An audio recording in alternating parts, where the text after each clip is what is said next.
image there in stratum D2 dating to the time of Joseph. All the remains are Asiatic in nature. The material culture there is Asiatic, nothing is Egyptian. A map of the excavation site confirms its distinctly Israelite origins. And there was one house in particular which was larger than the other houses. And it was laid out in kind of a horseshoe fashion around a central courtyard. And then around this rather large structure were smaller structures. And this perhaps may be the very first house built using this design. Archaeologists immediately recognized that the design of this horseshoe-shaped dwelling was identical to structures built in Israel centuries later. It was a prototype of Hebrew architecture constructed near the time Joseph was believed to have lived in Egypt.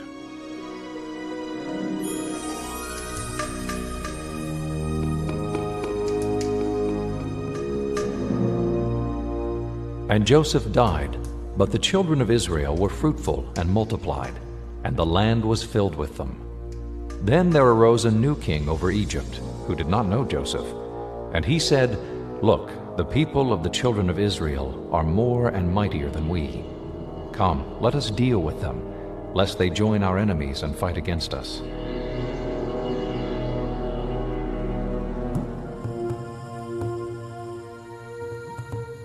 The scriptures tell us that following Joseph's death, Pharaoh drove the Israelite population into slavery.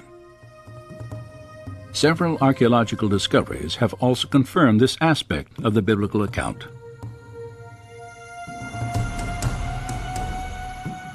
Excavations throughout the Nile Delta have unearthed walls of mud brick resembling those the Bible states were once molded by the hands of Israelite slaves.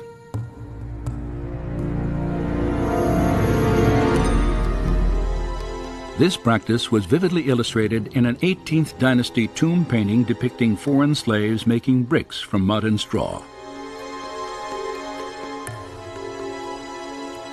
An inscription on the mural echoes the slave master's dreaded warning. "The rod is in my hand. Be not idle."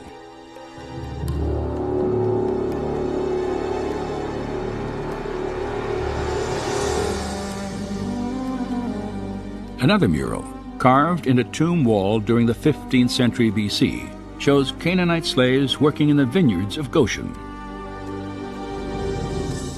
And fragments of the Brooklyn Papyrus, dating back more than 3,700 years, report the transfer of domestic slaves from one Egyptian owner to another. Each slave was listed by name. More than half the names noted were characteristically Hebrew.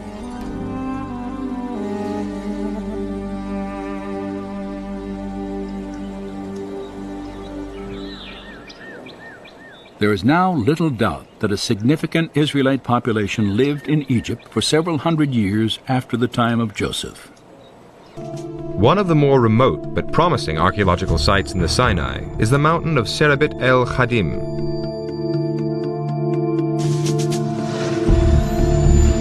The mountain is a 2-hour drive across difficult and often treacherous terrain. Jim Hoffmeyer is an Egyptologist from Wheaton College in Indiana. He disputes the claim that the Hebrews were never in Egypt.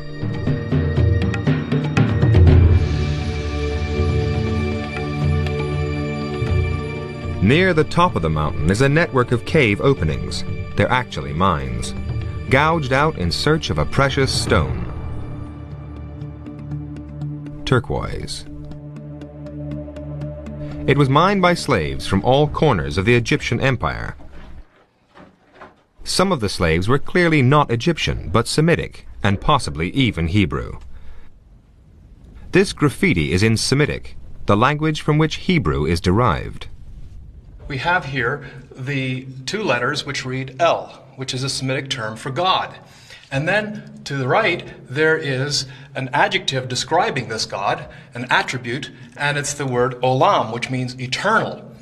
And the significance of this is, of course, that this is very similar to the type of names of God that we have in the book of Genesis, where God is referred to as El Shaddai, God Almighty, or El Elyon,